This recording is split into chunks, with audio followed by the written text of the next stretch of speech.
Sign that summer seems to be going by quickly. How about the AA State Legion Baseball Tournament in Dickinson is less than 2 weeks away. The Chiefs, well, they have a home doubleheader today. Grand Forks stayed overnight after playing the Govs yesterday. And the Royals, well, they would open the game with a big first inning. It's Jacob Chinney with a chopper that reaches left field, bringing in Braden Breivik that would open the scoring. Later in the inning, second baseman Gabe Tandy is up now, and he gets a hold of this ball, crushes it to left field. Now it leaves the yard, but it goes between the chain link and the fence, so it's a ground rule double. It did bring in another run. Speaking of ground rule doubles, here's Mandan's Lucas Burgum with a bouncer over center field, so he gets on base, but he was not able to get in. But the Chiefs would get the scoreboard going in the third inning. Braden Brunell drives one deep to left field. McCoy Keller would score, but Grand Forks would go on to win Game 1 10-8. Game 2 goes to the Chiefs, so it's a split on the night.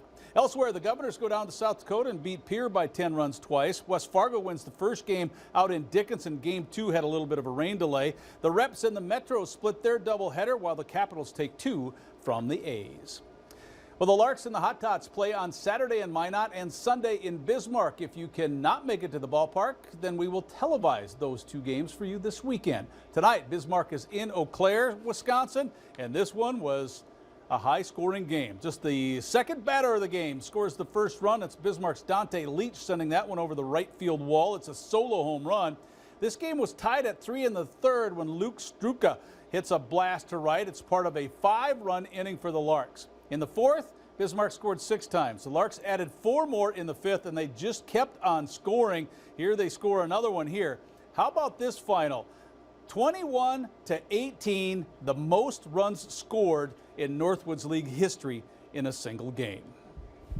Well, Dakota Speedway in Mandan has made it to a tradition, I should say, to host a championship night of the Dakota Classic Modified Tour. Tim Ward had the points lead when the racing started today. And we will start in the second heat of the mods here. It's Williston's Travis Hagen.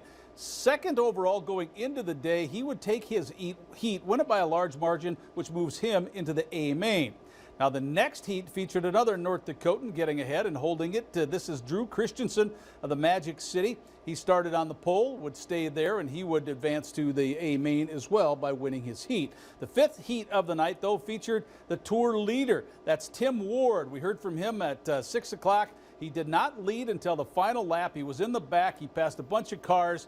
Then he would take first. But we'll let you know who claims the tour crown on First News.